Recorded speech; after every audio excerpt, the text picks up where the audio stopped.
그날도 평소와 다름없이 학원이 끝나고 집으로 가는 길이었다. 그런데 평소와는 다른 기분이 들기 시작하였다. 누군가 뒤에서 따라오는 듯한 그런 기분이었다.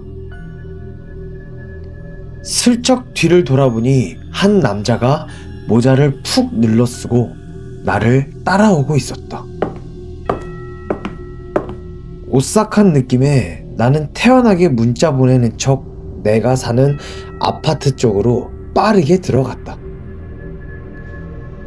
그렇게 거의 뛰어가다시피 아파트에 들어가서 엘리베이터 버튼을 딱 눌렀는데 아까부터 뒤를 쫓아오던 그 남자가 엘리베이터 타는 곳까지 따라와 내 뒤에 서 있었다. 그때 나는 속으로 생각했다. 이럴 땐 침착해야 한다. 자연스럽게 눈을 마주치면서 또박또박 말해야 한다 라고. 그래서 나는 조심스럽지만 최대한 당당한 척 물어보았다. 저기 못 보던 분이신데 이사 오신 거예요? 하지만 그 남자는 대답이 없었다. 그래서 나는 다시 한 번 더 물어보았다. 저 혹시 몇 층 가세요? 그때 갑자기 그 남자는 푹 눌러 쓴 모자 때문에 보이지 않았던 얼굴을 들었는데 눈이 심각할 정도로 시뻘건 색이었다. 근데 나는 그 얼굴에 놀랄 새도 없이 되려 그 남자가 나를 보며 놀라더니 갑자기 밖으로 막 뛰어나가 버렸다. 나는 진짜 뭔가 싶었다. 놀라면 내가 놀라야 했는데 왜 자기가 놀라나 싶었기 때문이었다. 근데 정말 중요한 건 지금부터였다. 나는 뭔가 찝찝한 기분에 경비실에 모든 이야기를 하고 CCTV를 보게 되었다. 근데 CCTV 속에서는 내가 허공에 대고 말을 하고 있었고 처음부터 남자는 없었다. 그럼 내가 본 건 무엇이었던 걸까? 그리고 아직도 나는 생각이 나곤 한다. 그때의 상황과 그 남자의 놀란 듯한 표정이. 이렇게 나는 귀신을 보는 영안이 트이게 되었다.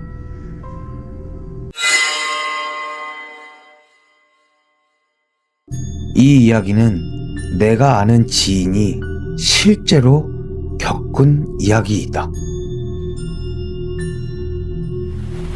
밤 11시가 넘은 시간, 하늘은 마치 찢어진 것처럼 비를 쏟아냈다.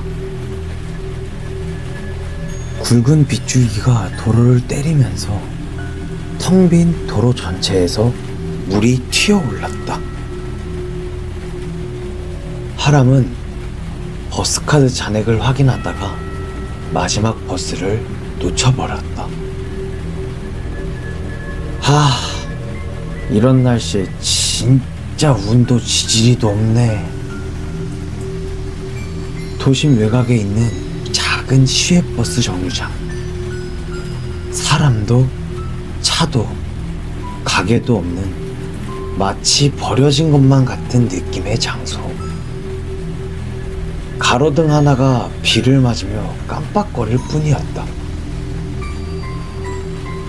정류장에는 오래된 플라스틱 의자와 낡은 게시판 하나가 전부였다. 시골 정류장과 큰 차이가 없었지만 문제는 여기 근처에 사람이 아무도 없다는 것이었다. 하람은 젖은 어깨를 털며 떨리는 호흡을 가다듬었다. 그때 정류장 끝 가로등 아래쪽에서 누군가 서 있었다. 비를 그대로 맞으며 서 있는 사람. 우비도 없고 우산도 없고 시선은 바닥에 고정이 된 채 굳어버린 듯한 모습이었다. 저러다가 감기 걸리겠는데? 저기서 비 맞으면서 뭘 하고 있는 거지? 하지만 비가 거세게 몰아치는 와중에도 그 사람은 조금도 움직이지 않았다. 몸도 고개도 팔도 마치 동상처럼 가만히 있었다. 하람은 조심스럽게 말을 걸었다. 저기요, 혹시 버스 기다리세요? 아무런 대답이 없었다. 아니, 반응조차 없었다. 그저 바람소리와 빗소리만 울렸다. 저기요, 그러다가 감기 걸려요. 정류장 안에라도 들어와 계시지. 여전히 대답은 물론이고 반응 또한 없었다. 이어폰을 끼고 계신가? 아니면 내 말을 못 들으신 건가? 하람은 그 사람이 음악을 듣고 있거나 아니면 빗소리와 바람소리 때문에 자신의 말을 못 들은 건가 하고 혼잣말을 내뱉었다. 하람은 그 사람에게 조금 더 다가가려다가 갑자기 툭 하는 소리를 들었다. 마치 어떤 물체가 바닥에 떨어지는 것 같은 소리였다. 뭐지?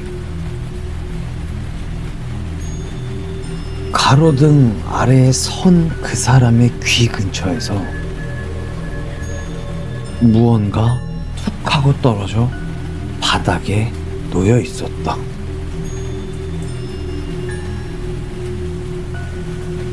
그때부터 하람은 뭔가 이상한 느낌이 들었고 심장이 얼어붙는 것을 느꼈다. 그 순간 그 사람이 천천히 고개만 돌려 하람을 바라보았다.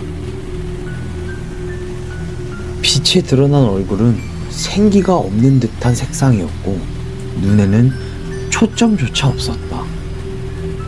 그리고 귀가 없었다. 그 자리에서는 검붉은 액체 같은 것이 서서히 흘러내리고 있었다. 피를 흘리고 있던 것 같았다. 저 괜찮으세요? 귀에서 피나요. 여기서 이러고 계실 게 아니라 병원을 가보셔야 할 것 같은데 어떻게 제가 전화라도 해드릴까요? 그러자 그 사람의 입꼬리가 소름이 끼칠 정도로 올라갔다. 그리고 그 모습 그대로 정류장 안쪽에 있던 하람을 바라보며 천천히 다가오기 시작하였다.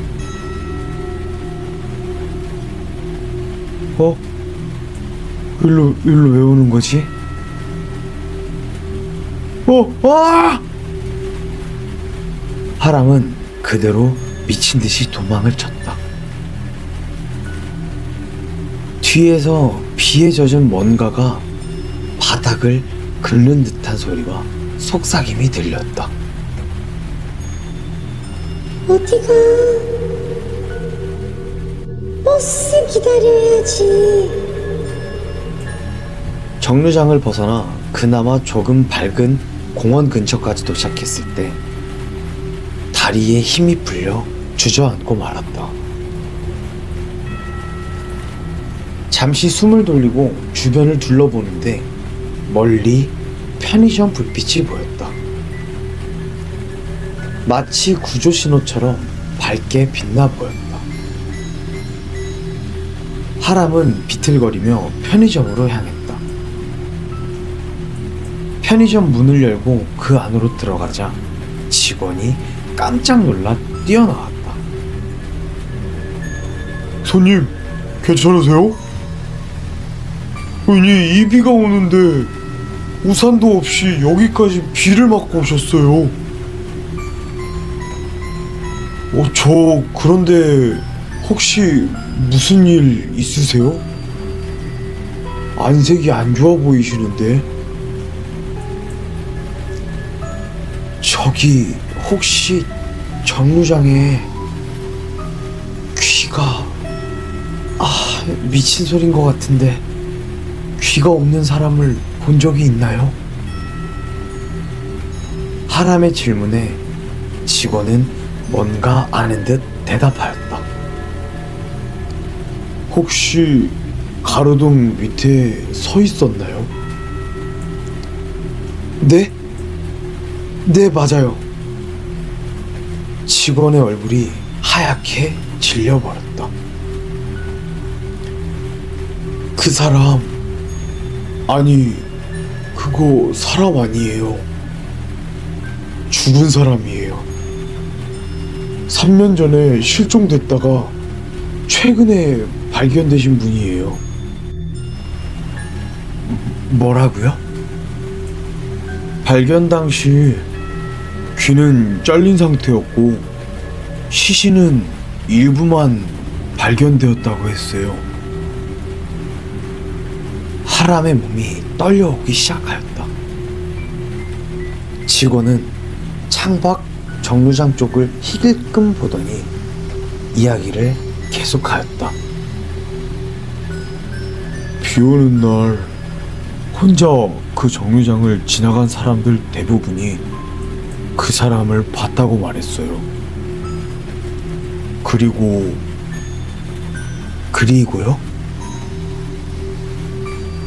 그 사람을 본 사람은 반드시 또다시 본다고 하더라고요.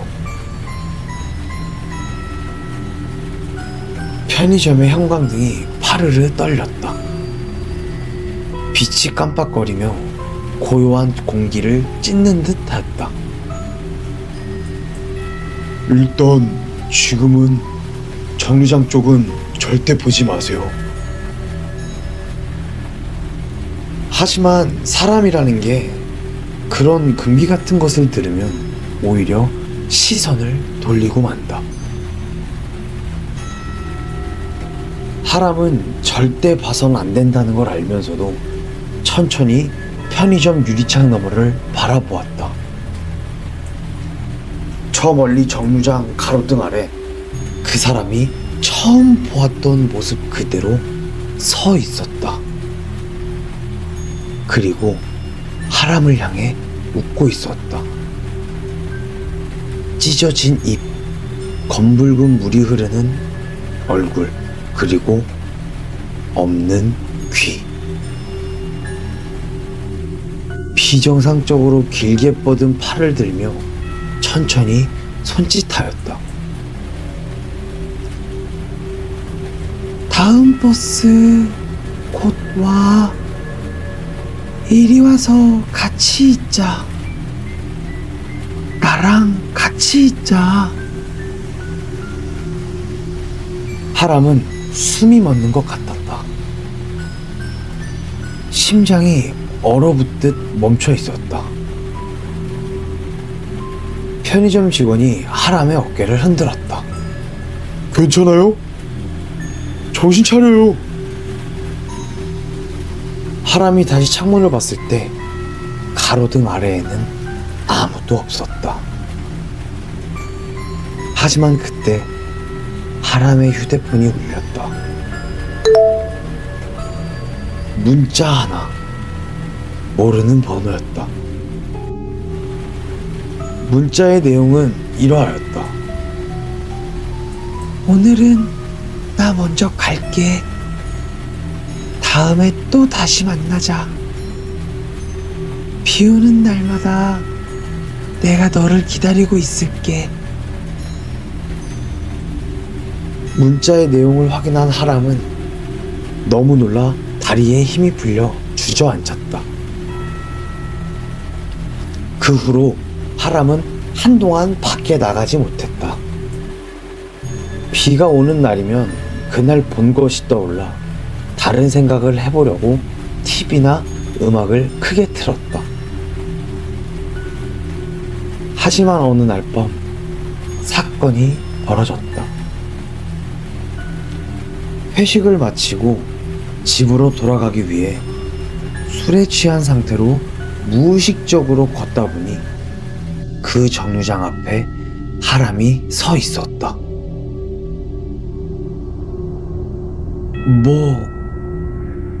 비 오는 날에만 나타난다고 했으니까 괜찮겠지?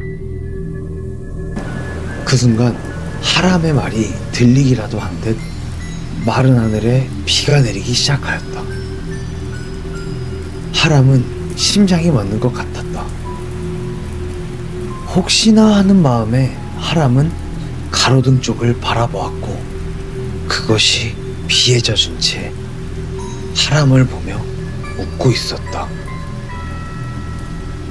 왔네?